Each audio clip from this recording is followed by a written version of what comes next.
Hello, welcome back to AI War Fleet Command. The Timix here, and we are just under 3.5 minutes into the vanilla standard game. And our next objective is to expand to our second system here in Ixion, and then we want to set up some defenses. Now, because of the force field that we're going to need to deal with, I want to get full cap of bombers here. Just going to use the generic space dock that we start with. And I also want to get a flagship. And a lot of players don't recommend getting starships right away, and in general, I agree with that, but I always like to get a flagship going to improve the attack of whatever I'm using. So let's get those rolling first.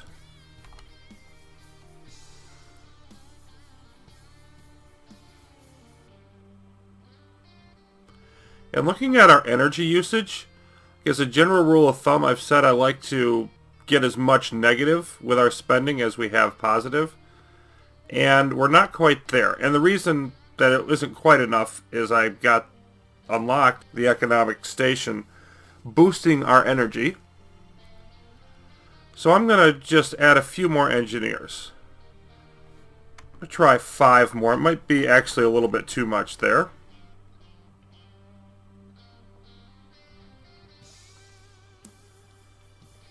Okay, there we go. And that gives us about a minute left on the flagship. And we're pumping these out a little bit faster. While that's going on, let's take a look at our bonus ship type that we got. Of course, I didn't select one. I let it do it by random. I usually do that, but also, since there's some new ships, I thought we might get one of those thrown in there. That didn't happen. The space tank has good attack, but it's slow. Heavily armored is the main thing. It's got 14 armor, so it's not quite the paper construction that most fleet ships are. It can last a little bit longer. I don't think they're as good as an armor ship, but they're pretty good as far as that goes. They're not bad against heavily defended targets. You might ask, why not use those or like a frigate? Well, the force field, I'd rather have bombers against it, largely because of their speed. And our flagship is done. We got our first +1 automatic AI progress for being 5 minutes into the game.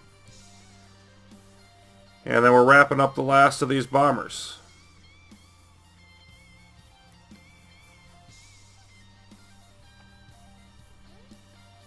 Alright, there we go. So it took a little under 2 minutes to get that done.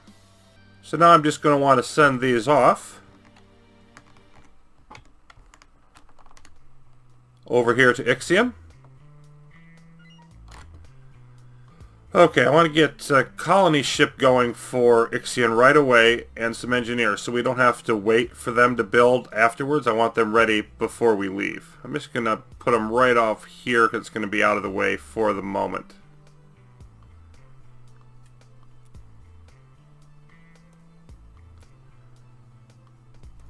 There we go.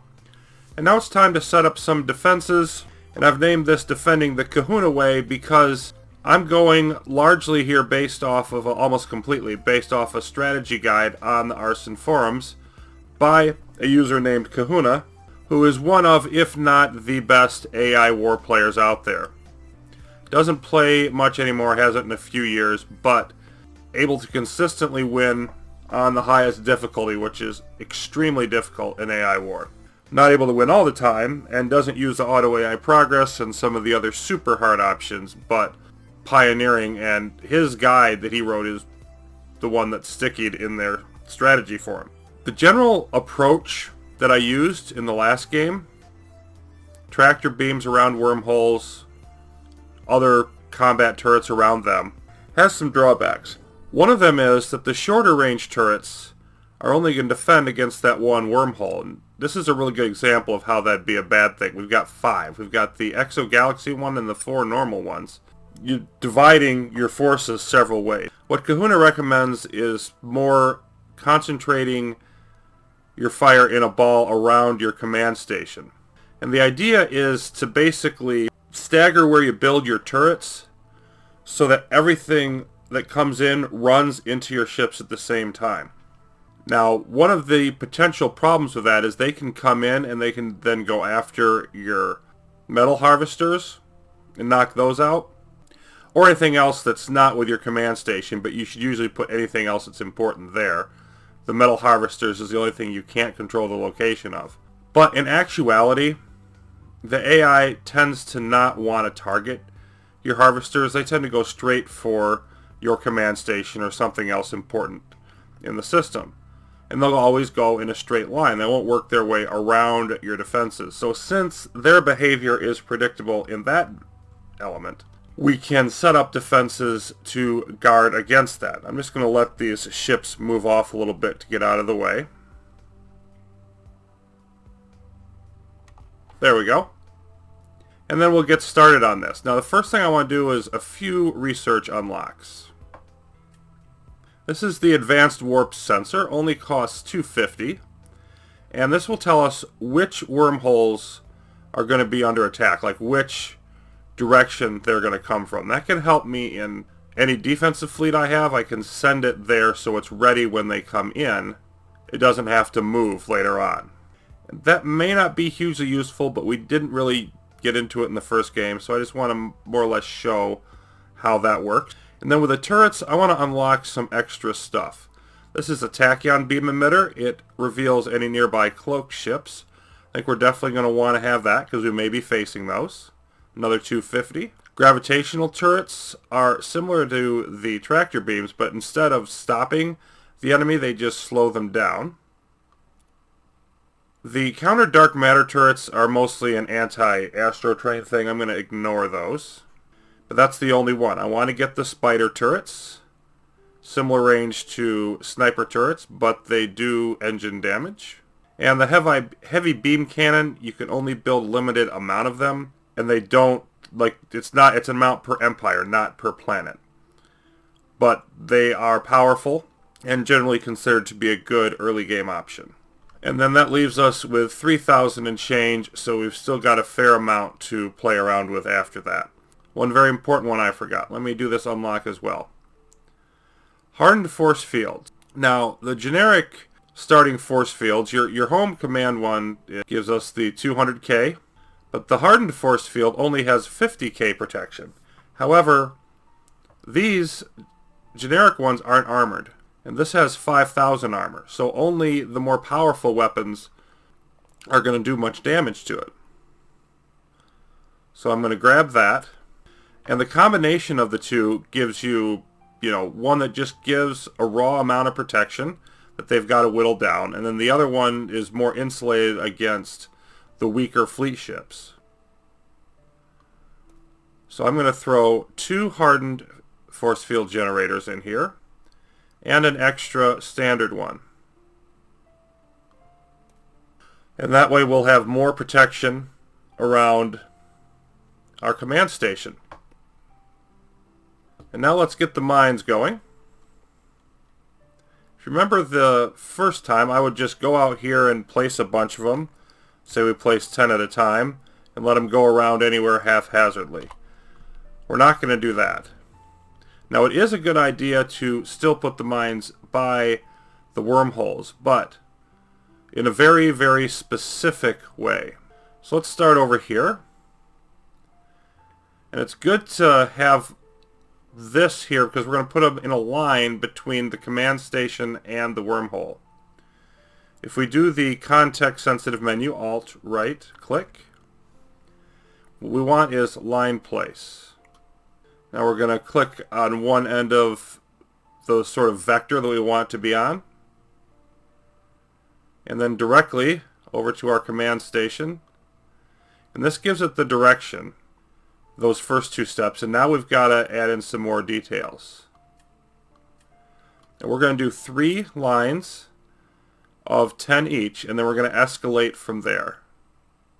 Now we also want the packed line to put them closer together. There we go. And then that'll bunch them up so that anything that comes into this system from that wormhole, they've got to run right through these. And then I basically just want to repeat that process so that we get them at all the other wormholes. There we go. Now all of our mines are in place. Now, one little thing that sort of threw us is this metal harvester is actually directly in the path. And so instead of 10, I only got 7 here. Now, I'll probably definitely want to upgrade this, like maybe put more on this side of it or something, but I just put in as many as I could fit for now on that side of the harvester. So 7 out of 10, not too terrible. All of these are 3 rows of 10 in each, and we've used almost half of our mines. So that's probably a good starting point. Okay, so next up is we want to get our turrets in place. And the first thing to do is just get them in order of escalating range for the longer ranged ones. So the Needler is the shortest range long range turret, which in other words, like the Flak and the Lightning are much lower. They got 5,000 and 8,000. And also the Flak and the Lightning have a special feature that makes you not want to put them in the same place as the other ones. If you look in the middle blue paragraph there towards the bottom, retains more of its attack power, 75% instead of 25% when protected by a standard force field generator. And that's important. So if you want to put force fields over your turrets, that can actually be effective with those, but not with the other ones, which would drop to 25%. That's too much of a hit to your damage. The other ones we're going to put in a line, though. We're going to start with the Needler again because they're the shortest range one. And generally speaking, we'd prefer to be down here. We can't move the command station and do that, but to like narrow the cone or the potential vectors of attack. And since this is spread out, like we've literally got to cover half of a 360-degree arc here, we want to, I'm not going to be able to just build like one area of turrets. I'm going to need to build, I want to have one section of them over here, and another one over here pointing toward the exogalactic. So this one's going to protect against anything coming from Karen, Frozenzen, and the exogalactic wormhole. And I'm probably going to have more over there because of the exogalactic attacks. And then over here, we're going to have Quayar and Ixion. So we'll start in this area. Alright, let's get these Needlers in place on this side. So what you want to do is set this up so that the back covers the very back of the force field there, because if they come in and they get to the force field, we've seen it in our attacks in the past game. Some of the ships will bump around and they'll move around to the back. So we're basically going to line it up with the back of that and then being halfway in between these two vectors. So something like about there. I'm just going to put 5 of these down. Then move on to the laser. We got 10.5k for Needler, 12k for the laser. And if we hover over this and we hold Z, we can see that's our range. You can see the blue circle there for the Needler. And we just want to move back a little bit from that to about there, roughly. Want to get as close as I can. Let's place another 5, and then if we go ahead and hit all of our ranges, we can see this is pretty darn close. And then we just keep moving on to the next set of turrets. Now let's take a look at the MLRS, up to 15,000 range.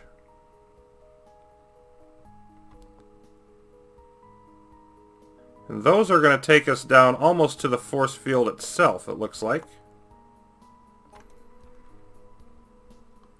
Again, let's look at our comparative ranges. Okay, see, those are a little bit too far. So I actually want to move them back just a hair.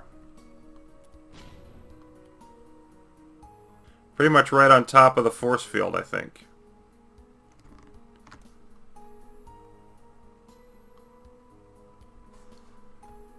Yep, that's definitely better. Then our longer range ones, like if we were using just the regular force fields and we didn't have the special starting one that they give us, this would be back more like here, and we'd put, you know, those back in this area.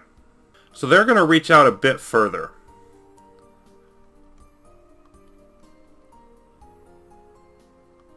Get some missile turrets in here. And of course, they're going to cover these.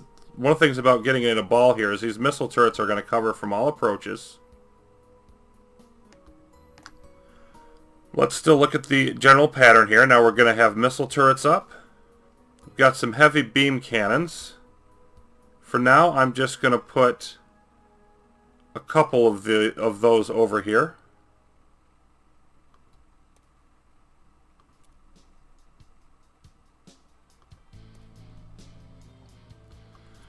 And let's get some snipers. And some spiders. Okay, now we need to deal with the shorter range ones. And to do that, we've got to have a good handle on where this is going to be. So, Quayar is going to come in here, and they're going to cross right about there. Like, that point is really important to us in terms of determining where we're going to put these. We'll zoom in here, because that's where they're going to start intersecting these turrets and start getting shot at by pretty much everything. Right about there. So what we want to do is put our tractors at a point where they're going to hit right about at that section.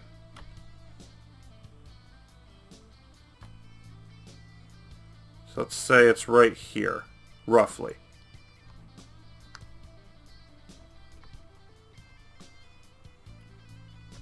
See how that matches up? Yeah, that's pretty close. So as they come in, they're going to have the tractor beams to deal with. So then let's put some grav turrets at the same spot. And I've just got 5 of these. I'm going to do 5 grav turrets. I'm going to upgrade that over time. But what I want to do is just get it close enough. Like just slightly towards these turrets. But I want to get it close enough so it's basically hitting the same spot as those tractor beam turrets are. There we go. There's our grav turrets. Now some are going to get stopped by the tractor beams. If there's too many for those or those get destroyed, these will slow them down. And all of that does a couple things. First of all, these have pretty good health. Like over 11,000 health there, 30,000 health for these. And because they're in front, they're going to slow them down out here and they're going to get attacked by those ships coming in because it'll be the first target they get in range of. And all of that is going to keep it away from the command station, and it also gives them something else to shoot at. So it serves both purposes. Before I forget, let's definitely get a tachyon beam emitter up back in here. And let's also get one up over here. I mean, it's probably going to go away pretty quickly, but I'd still like to have it there. So now we need to move on to the flak and lightning turrets. And this is, again, the same general idea. You see, we've got these, up in place. We have a pretty good idea where we want to put them. But these have essentially the same range as the Mark I gravity turrets, so we're going to be looking at those being in about the same place. Then the lightning turrets are going to be more of an in-between thing. Whoops, only placed 1. I want 5 of those.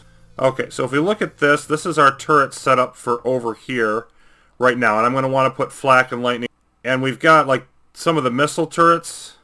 The snipers can reach all the way to the outside. Some of the missile turrets a little bit further outside, but in general, everything hitting here at the same time as stuff comes in. And now I just need to extend this. I need to put flak, lightning, tractor beam, grav turrets over here. Then I need to repeat this whole process on this side and see what we can get in position there. So here we are with everything in place, more or less. You can see we used up all of our flak and lightning turrets, and I actually was 1 short. So the ones that are aimed towards Karen are a little bit off when it comes to that. I also had to compress everything together over here because there isn't even enough distance for the full range out to this. Like if we take a look at our tractor beam turrets, we're going there, flak and gravity there. Lightning are a little bit out further. I kind of split the difference there, and you can see these. Like they're going to hit way out here. But in order to have the right, distance from the command station, we did that. We're going to get some overlap here with the lightning turrets on each side, aimed toward Karen and Frozenzen along with the exogalactic wormhole. So all that's going to be really good for us. I also did 10 each of the needler, laser, etc. on this side, as opposed to the 5 over here, to sort of lean the defenses a little bit this way. Now we could build more, but we're down. We've already used a little over half of our energy. I want to get these built up first, and then I'll probably increase it a little bit gradually over time. I really plan on making Deimos a fortress world as much as I can, since we can't get a buffer zone around it. As someone made a very astute and intelligent comment, the exogalactic wormhole sort of defeats the purpose of even trying to do that. So what I'm going to do is I'm just going to mass defenses in here right away, and it's also why I built these extra force fields. I just want to get all of that going. And one thing I didn't do over here is throw more of these up. So let me get that done.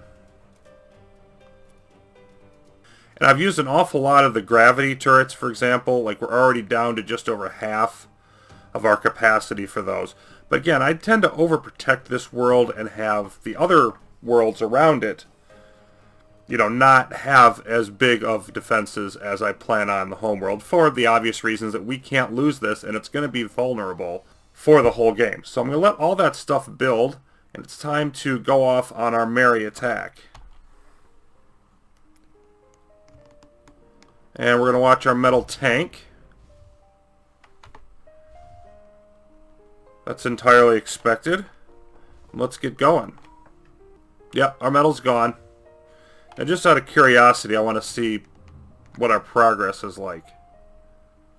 Yeah, we didn't even have enough metal to build, like, even half of this stuff.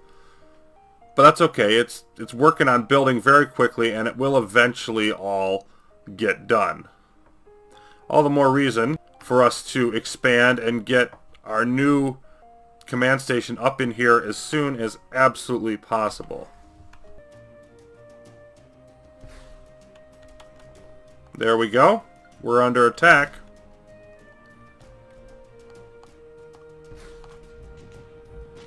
Let's take that thing down as quick as we can.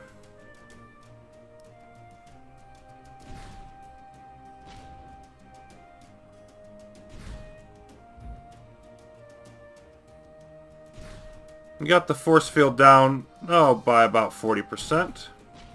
We've lost a few bombers, but nothing too severe.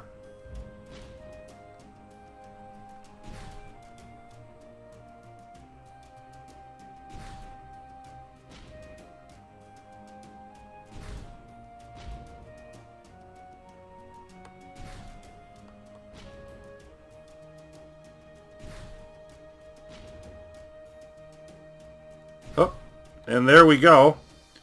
Now, there goes the MLRS post, so we've got that down. But here's something to notice.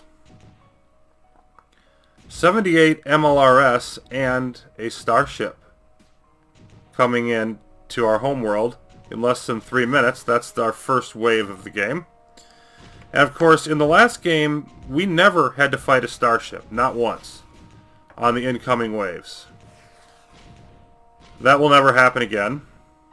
There'll almost certainly always be a starship for us to deal with in this particular case. Now, only using bombers makes us somewhat vulnerable in ship-to-ship combat. These got bulletproof fighters, which are good against bombers, unfortunately. Thankfully, there isn't that many of them. But still. Oh, this is a problem. Everybody take out the riot control. So, even at the very beginning of the game here, they're still sending in some reinforcements. Those came from Tethys, apparently. Let's go ahead and get rid of that missile frigate and then turn around. There we go.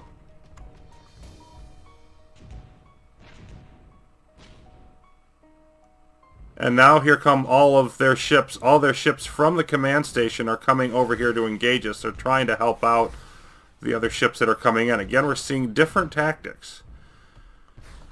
We're not seeing brain-dead AI here. There we go. All of those are released. You see, we've lost almost half of our bombers.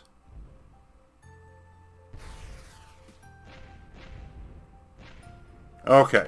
Now it appears, though, that that is going to be the last of the resistance. So we've made it, but we did not, like, clean this out with no resistance or any other such thing. So let's head back.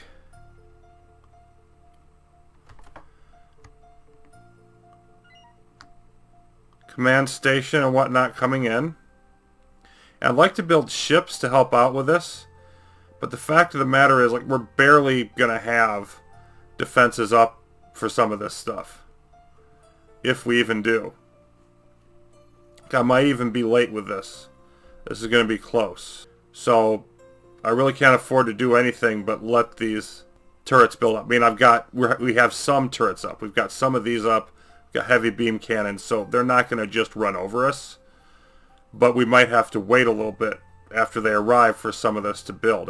This is really dicey, and I think my next attempt, next game, whatever that is, I need to definitely build this first before I go raiding another system. There's a reason why that's recommended. Anyway.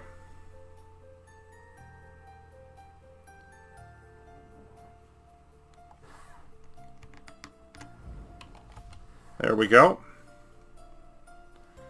We're about to knock this out. It's gone. And now we can build. So we've got...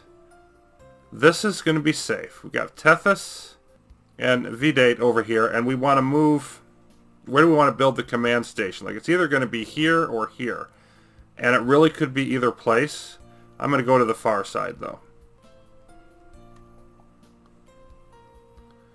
And we're going to use the Mark II economical command station, because that's what we invested in it for. Get those engineers set.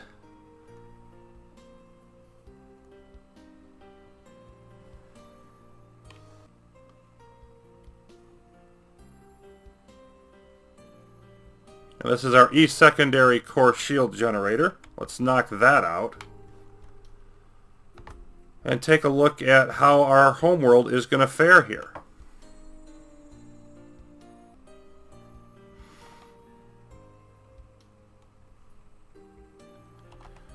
And one thing I'm going to do is I'm just going to get rid of these so they stop building, because we've taken that system.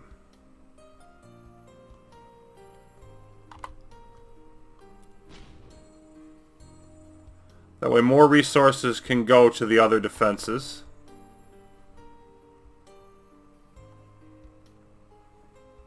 And I don't think our minefields are going to quite be up in time. Oh, I didn't take these off. Pause. Don't build anything there.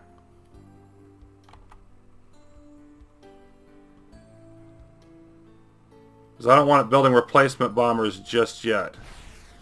There they go.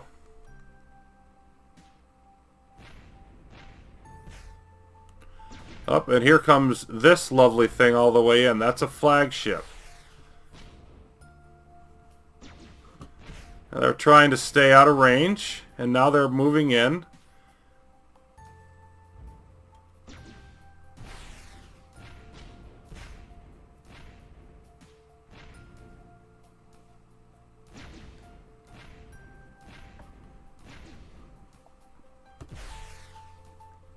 They're trying to take out some of our turrets here. We've got Needlers online firing at them. We've got heavy beam cannons firing at them. And these over here firing at them. And we took them out. But you can see here, real good example of a danger in not getting these up. So I definitely need to get remains rebuilders going. I need to get everything in here built and repaired. Let's just take a quick dip into Ixion. Yeah, and this has just started building, and again, we don't have hardly anything in the way of metal. So we're just going to have to wait. We did take this core shield generator out. I'm going to tell these to defend over by the command station. And we've got to use metal to build our way out of this. So yeah, I mean, we survived that. But obviously, optimally, build the defenses first, then build your fleet and attack. It was just not quite enough time for what I was trying to do. Anyway, we'll proceed with all of that and take a look at where we might want to go next. Might do some more scouting. I'm not really sure what's going to be up. But that'll be next time. Until then, thanks for watching. More AI War coming up soon.